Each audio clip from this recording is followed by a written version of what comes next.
All right, welcome back. We continue right here on Pittsburgh CW. We're heading out to the lines. We got Mike in Perryopolis who joins us right now. Mike, go right ahead. Hey, Bob. Hi. Thanks for taking the call, first of all. I was just got done watching the game, and the thing that bothered me the most, and I've been watching all year, they're lacking in fundamentals. The typical play was the one in the ninth inning when they bounced it back and the ball was hit back to the pitcher and he couldn't turn over the double play.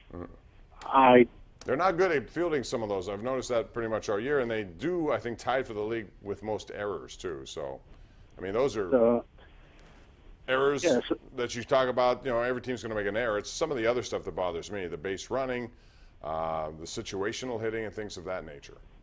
Yeah, it seems like you're lacking in the basics fundamental, and even in the basic of understanding how the game's played. Thanks, I'm Mike. going to let you guys comment on it. Well, Mike, watch some of these other teams too. Yeah, Washington is the worst base running team. We see the Pirates and all their flaws because we watch them every game. I think fundamentals are horrible all over baseball, not just here. Yeah, it's interesting. He said he watched the game, and I saw some statistics today that indicate Pirates still have the 6th best local television ratings of any team in baseball. How about that? So that tells you that people are still very much interested. Even if they're not going. What was the attendance announced at tonight? I didn't see it. It had to be around 20. That's what I would have guessed, yeah. I mean, I don't know. The lower part, there were a lot of empty seats, but overall it looked like that. The upper deck had some people. Pete in Squirrel Hill. Bob and Ron, how are you tonight? A quick question, guys. I know you're under the gun.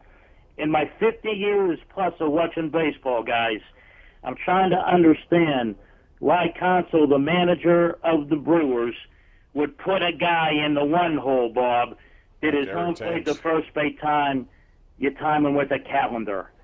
That's like the Phillies back in the 80s leading off with Greg Luzinski. The guy can't run. Why is he leading off? It's unbelievable. Explain that to me. I saw that too when I first saw the lineup. I said, Eric Thames is a leadoff batter. That doesn't make sense. But then again, I don't think they have right now anyone who can fit that role. I don't watch all of their games, so I'm not sure, Ron. But you're right. He does not look like the prototypical. Greg Counsell knows his roster a lot better than I do. I didn't even notice that. I didn't pay a lot of attention to it. We've seen Hurl try. Didn't Josh Bell bat lead off a little bit? He's had all sorts of We've guys. had all kind of different guys. These managers know their teams better than we do. Certainly Counsell knows Milwaukee better than I do. But a big thing for the Brewers, they do not have Ryan Braun again, and they need him in that lineup. Do we have time? One more, Jared, or no? All right, let's go real quick. We got Jim, South Hills. Hey, Jim, make it quick, please. Okay, Pomp, just wanted to let you know that I play at Valley Brook, and I want to know where the pin was when you made your hole-in-one. Pin was left, part of the green, over the water. You know how that Whoa, it was too red. Back left. Back left, yes. That's the impossible pin placement there. Well, you know what? When I hit the shot, I didn't think it was in the hole. We were looking over the green. I was looking everywhere but the hole. It took the entire excitement away from me. Okay, well, I don't believe personally that he even did it myself. I think he made it up unless somebody actually saw it go into the hole. I had $120 worth of drinks I had to buy. Yeah, so you know what? A wealthy man like you can afford it. Your ego needs stroked that you had a hole in one. I don't believe you did it. And we'll take it right now.